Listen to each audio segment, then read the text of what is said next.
Hi, I'm Joshua Arce, President and CEO of Partnership with Native Americans, and I'm from the Prairie Band Potawatomi Nation of Kansas. As a Native nonprofit, we address immediate needs and long-term solutions for tribal communities.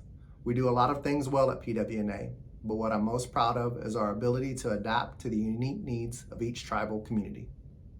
Here are the 5 things I wish someone told me before I became a CEO. Number 1, there are subtle differences between a nonprofit, a for-profit, and a government agency.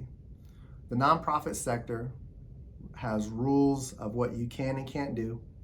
There are watchdogs and charity state filings that have to be attended to, and a lot of these don't apply to other businesses. If you're transitioning into a nonprofit, learn what those differences are. Number 2, some for-profit principles apply to nonprofits. For example, in the gaming industry, New Year's Eve is the big night. It has a window of impact through the whole week. Similarly, in nonprofits, we're trying to replicate the impact of a strong fourth quarter. So there are ebbs and flows that we try to address as well. Number 3, I view the organization as a twin-engine jet, with me as the CEO being one engine and the board chair being the second engine. And as long as we have good communication, we're able to collaborate, we can lead this organization forward together. There's a level of trust between the two, and it helps achieve the goals, and it maintains transparency at a high level. Number 4, trust your gut. This is something I didn't necessarily learn as a CEO, but it's something that really was solidified in my work here with PWNA.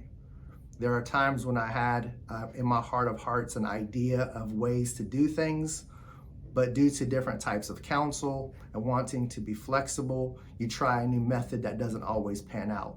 So at the end of the day, as a leader, president, CEO, trusting your gut is one of the most important things that I can say. Number 5, your journey shapes who you are as a leader.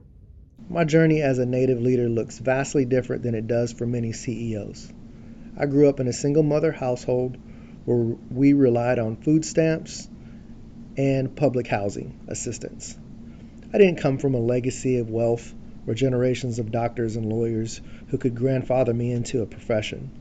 I'm the first on my father's side to hold a leadership position, and the second on my mother's side, after she showed me that education is the change agent needed to make this impact.